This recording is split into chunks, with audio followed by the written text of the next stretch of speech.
Hello, welcome to The Linked. I'm Detective Contreras with the Delano Police Department, and today we have two special guests, Alyssa and Erica. Hello. Hello. Okay, so ladies, can you guys please tell us where you guys work and what you do for... Yeah, sure. So my name is Alyssa. I'm from the Alliance Against Family Violence, and I'm the Prevention Education Services Supervisor, as well as a campus advocate for Bakersfield College.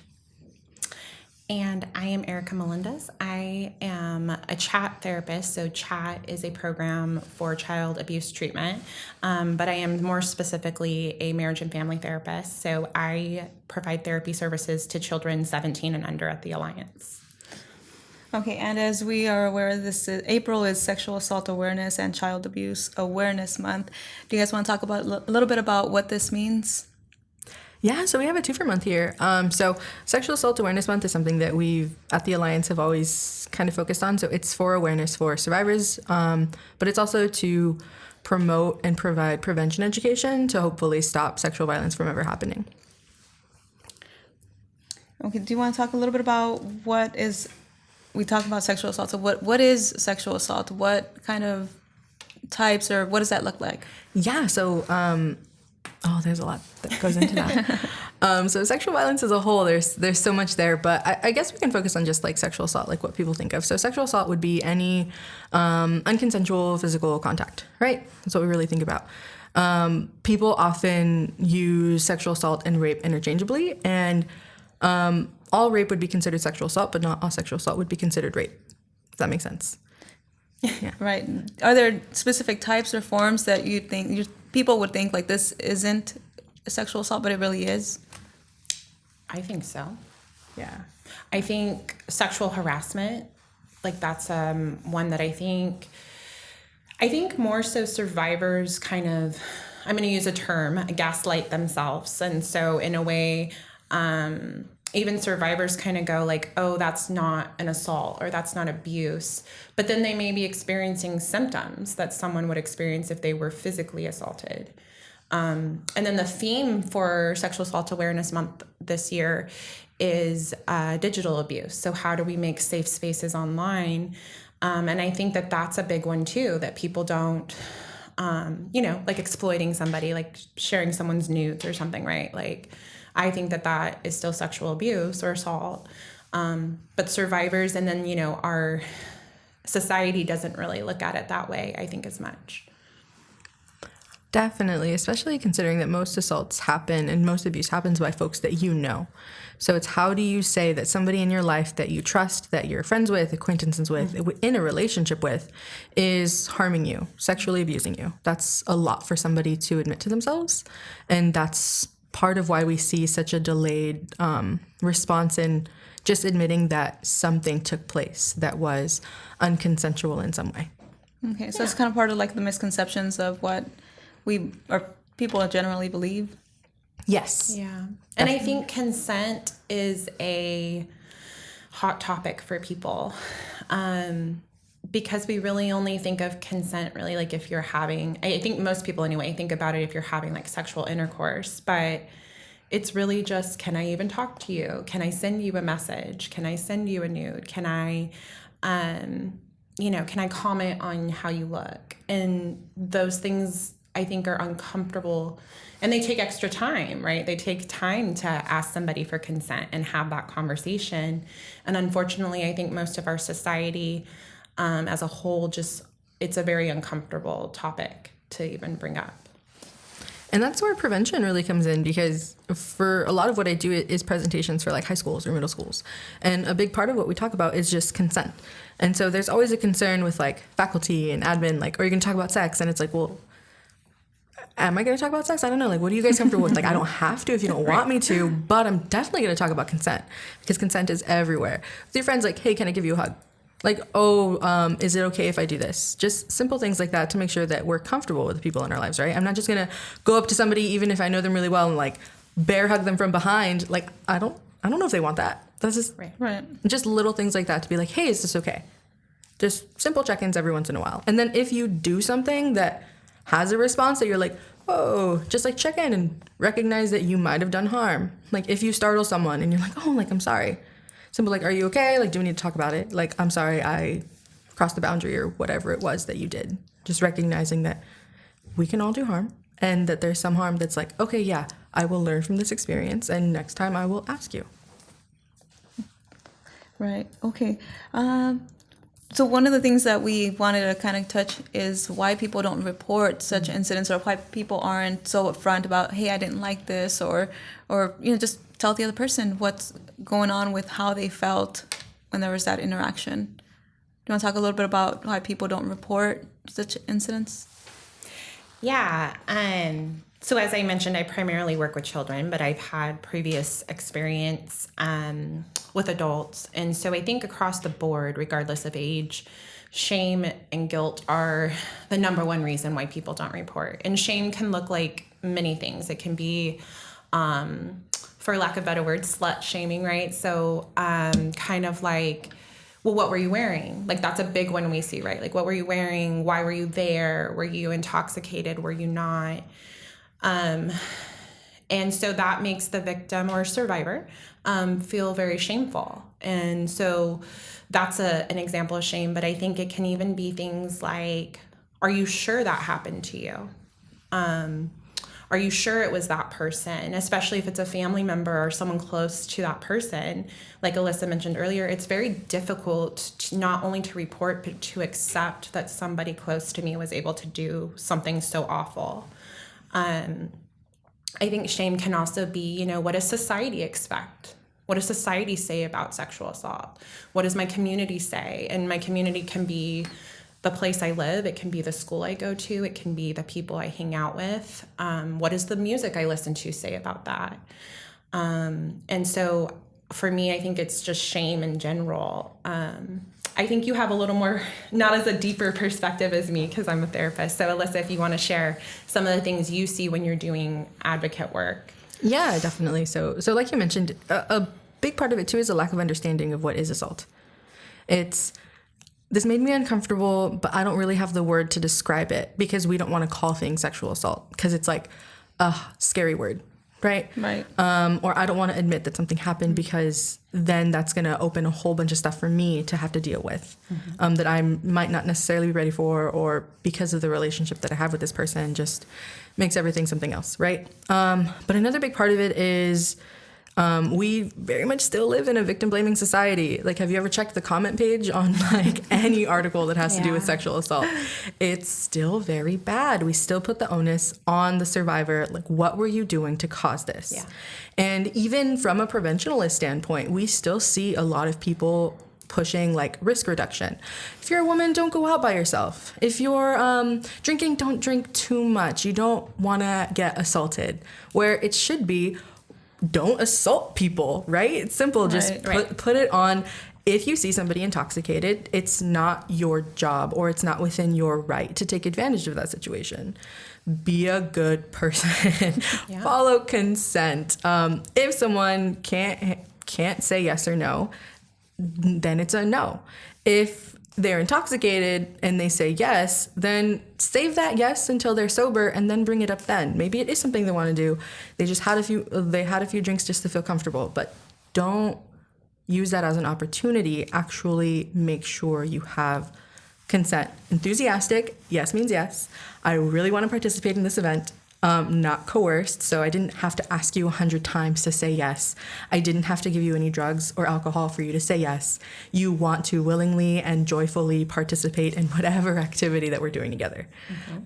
That is what consent is about. So making sure folks understand that, because it still is, what were you wearing? Yeah. What were you doing? What did you do to cause this person to assault you, instead of why did this person? Like, it should be, don't assault people. Right. And speaking a little bit about victims, how can we support people who have become victims of sexual assault or child abuse? Wow. That's a big question, because there's so much you can do. And the simplest form, I think, is being present with that person. Asking them what they want to do. And if they don't know what they want to do, again, just being there with them and telling them that's okay. When you're ready to decide what you want to do about this, whether that's, do we contact law enforcement? If it's a minor, do we share with your parents? What do you want to do right now? Right. From a therapist standpoint, right. A legal standpoint, you might have to speed that up a little bit. But I think even as law enforcement or an advocate or anybody that's part of this system, I think just being with the client and going like, what would I feel like? And so not so much going into your own trauma if you have it, but just if I'm a human, what do I want to feel like if something like this happens to me? How would I want someone to support me? Which is difficult for us to do, because that does cause us to kind of look into ourselves and go, oh, well, what have I been through? So that definitely takes practice. But I think every survivor I've ever come in contact with, it was like, thank you for letting me take the choice, letting me take the lead on what was going on with me and my body and my life. And so is there a lot more things we could do? Sure. But I think just to start is just to be with them and treat them like human beings. But I think Alyssa will probably add right now, and she already kind of has, advocating and, sharing awareness of this stuff and normalizing. I think normalizing is a really big one too, that this is actually more common than we think. Statistics are great, but most of things are underreported, especially when we look at the male population. It's just so underreported for some of the things we were talking about earlier, right? Shame, guilt, you're going to get judged, all of these things. So I think you might have some things to add to that. Oh, I always have something to add. So for statistics, yeah, I think for women to experience either attempted or I guess successful, horrible word, forcible rape is 1 in 5 women. For men, it's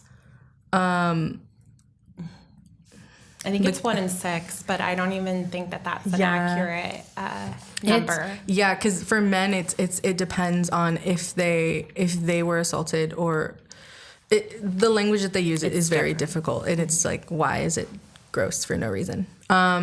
But when it comes to like children too, it's like children facing any type of physical, sexual, emotional, or neglect. It's like 1 in 7 kids is abused, which is a lot of kids.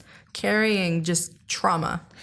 Right. So talking a little bit more about child abuse, what does that look like? What types of child abuse are there? I think when we think about child abuse, we think of something that's extreme, where there could be mild things that are going on that could be considered child abuse.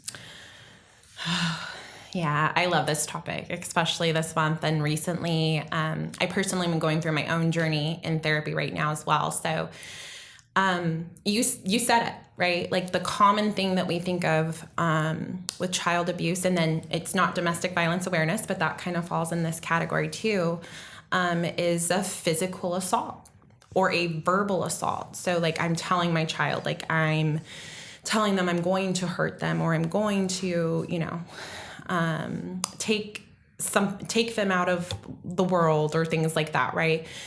But it's honestly the children that we find that struggle the most. It's not those very what we would call like overt behaviors, like it's very obvious that this person is abusing their child. It's really more covert things. We see a lot of it with religious practices. There's a lot of things within that realm where the parents, it all goes back to shame and guilt, where the parents think they have to raise their child a certain way. So then they don't even realize how that's affecting their child when they're trying to develop properly, whether that's like social interactions or things like that. It can be, again, shaming. It can be body shaming. It can be, you're not good enough. You're not getting straight A's. What's wrong with you? It can be athletes on the field, and it's like, well, you're not doing better than everybody else. Go ahead and go run a lap in front of everybody after practice. I don't care, and I'm going to yell at you about it. There's so many things, I'm giving specifics, but there's just so many things that parents can do or families can do that they don't even realize. We would consider it trauma, or we would consider it abuse. And a lot of that starts with like, how did the parent attach to the baby, like when it was like an infant? And how did they attach to their parent, and so on. So we have this thing of like transgenerational trauma. And a lot of it is normalized. I have friends who can remember going and picking a switch off of a tree to get a spanking. I would have felt traumatized if that happened to me. But for them, that had been the way their family did things for years and years and years. And so sometimes children and adults don't realize that type of stuff until they come in contact with law enforcement or a therapist or another friend whose family is maybe more healthy. So there's so much more I could say about that, but I don't want to take up too much time. So it's just really being aware of, again, my child is a human being and how are they feeling? Does that mean that they don't deserve consequences? No, they do if they do something, but just being aware of how do they feel when this is happening, which is difficult for a lot of parents. Do you have anything to add, Alyssa, on different types of child abuse? I always have something to add. So for just like Erica said, what people are easier to recognize as abuse is the physical stuff, but it is the emotional abuse that you might not recognize, or the neglect. And it's parents will say, well, like, I put a roof over your head, like I gave you food. And it's like, yeah, that's your job as a parent. What were you doing when you were disciplining your kid? Or what were you doing when you were like, you can do whatever you want. I'm not going to pay attention to you because you don't matter in my life. Like, it's those things that really play those roles. And then how does that trauma play out? So many kids and adults have so many trauma symptoms and responses that they don't recognize as like, this is why I do this. This is why I am afraid to put my back to a door because I don't know who was coming in and I don't know what kind of mood they were in. This is why I recognize whose footsteps are whose, so I know when I should watch out. Things that you're like, well, that's normal, but is it normal? We're here to help you if you want to talk, because there is so much there. And then when somebody discloses like either sexual abuse or child abuse or whatever, it's a lot of be there with the person, treat them like a human, and then give them back their choice. So at the Alliance, we do our best to be trauma informed, which is a very fancy way of saying that we recognize that trauma is widespread and happens to everyone, and there's a number of different reactions to trauma, and doing what we can to make sure that we are taking care of our clients to the best of our abilities, and we are also taking care of ourselves, because we can't do this job if we're not okay, right? And so recognizing trauma, being able to do something about it, and also just being there for, like, if it's therapy, if it's advocacy, whatever it is that they're needing, give them the choice to say, this is what I want to do, and this is how we're going to do it. All right, let's go for it. What are you needing? Let's do it. Right. So you touched a little bit on trauma responses to child abuse or assault. Can you go into that a little bit more? And some responses that... Oh, go ahead. Yeah, Alyssa kind of touched on it a little bit. Just like my answer for what are the types of child abuse, there are so many trauma responses. I'm going to just be vulnerable here a second. I've been nervous all morning about this, and I am currently having like some sweaty palms. And to me, that is a trauma response. I am aware of it now, so it doesn't have to mean I go into an anxiety attack, but I'm aware of it. So that's why I have a fidget in my hand. More obvious ones are going to be stomach aches, headaches, feeling really tired, maybe being more on edge, being irritable or angry, isolating yourself. I'm just trying to think of ones that like would be kind of common. But then like dissociating is something, and so that's a fancy word for kind of just checking out. My brain is just kind of in the clouds, and I'm able to kind of just go on autopilot. And that's typically something that may have happened during an assault or a traumatic experience to somebody. And honestly, it could also be through witnessing. It doesn't have to be a direct assault. It can be your body feeling shaky. It could be wanting to run away. It could be being rejected.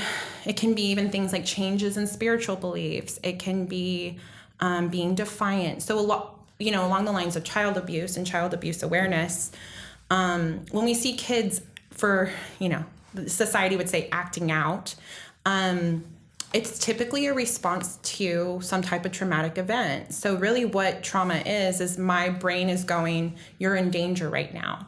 So we have 4 options. We're either going to fight, we're going to run away, we're going to pass out, or we're going to freeze up. And so then we see those kids and or humans, adults, we have adults, right, like that just cannot control their anger, and they think, I just have an anger problem. But if you were really to break it down, they either witnessed their parent do that, they were treated a certain way, so they are holding a lot of resentment. I think the big ones that aren't talked about a lot is your bodily sensations. So like Alyssa was saying, right, like standing with your back to the door or to the wall, your stomach hurting, like I mentioned, sweaty palms, feeling like you need to get up and walk around. And again, I could go, there's so many, I could go into it, and it's really how your body feels, because every survivor is going to experience different symptoms. But as Alyssa mentioned earlier, just empowering the survivor to kind of make their own choices, but also in this form, giving them that choice to be aware of their body or be aware of the symptoms that they're experiencing, and identifying and going, that's normal. So again, normalizing that everyone is going to experience something, but it may be different. Right. I wanted to touch a little bit more on how prevalent it is, where we feel like sometimes we don't think it happens as often as it does, or as much as it does. Yeah, I think it was child abuse, it was 1 in 7. For sexual assault for adult women, or for women in general, it's 1 in 4. For men, it's, like Erica mentioned, nowhere near accurate for men, because still there's so much shame and guilt. It's between 1 in 71 and then 1 in 23. But still vast different numbers. Yeah. Right. So you ladies mentioned that you guys are working for the Alliance or with the Alliance. Can you tell us a little bit more about what that means and what services you provide? Definitely. So we're the local domestic violence sexual assault service provider. We also have services for human trafficking and child abuse, as Erica is here. And homelessness as well. Definitely. So we do a medley of things, but really we're here to help as much as we can. So basic case management stuff gets you connected to whatever services you're needing. What are you needing? Are you needing food, housing insecurities, like what's going on in your life? Also advocacy. So general advocacy for pretty much anything you're needing. One thing that we see a lot for sexual assault is assistance in reporting. Am I ready to report? I think I am. How do I do this? Every time I talk to law enforcement, I always say, like, I don't know if you know, but you're intimidating to a lot of people. And the information that you need for a case, for a victim or survivor in the moment still dealing with trauma symptoms, it's difficult to hear. You need to know what happened. You need to know, well, were you drinking? You need to know, well, what were you wearing? You need the facts of the case. But how that comes off to a victim is very much like, well, they don't believe me. They're judging me for my life or what I did or how I put myself here. And so we're there to kind of remind them, tell them this is everything that they're going to be needing. This is how generally these interviews go. I can be with you the entire time, sit next to you, just give you that support, whatever it is that you're needing, even just to look back at me and be like, there's somebody on your side that's here. And to remind them that law enforcement's on your side too. It's just a different side. And sometimes it seems a little rough around the edges, but we're all just here to do our job and make sure that we can get everything that's needed here to be able to move forward with this case. Right. Okay. Do you guys have a phone number or something that you guys can provide for our listeners? Yeah, definitely. So we have our hotline. So it's 661-327-1091. That's probably the best way to reach us, because 24-hour hotline any time of day. Okay. And you could go on the current. So the website is currentalliance.org. So you can go on there too, and that'll have a wider. It basically shows all the services we provide, and if we have, community events or things like that, especially since things are kind of changing. But yes, I agree with Alyssa, the hotline, especially because it's 24 hours. We have like a main number for the office, but if it's off hours, then we're not available. And if they call the hotline, then they'll give them the main line number anyway. Yeah, the main line is 661-322-0931. Okay, and on that note, I'd like to add, you can, if for some reason you are ready to report something, you can always contact the police department. We're here 24 hours a day, 7 days a week.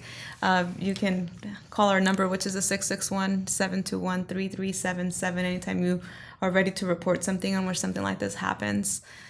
Do you guys have anything else to add?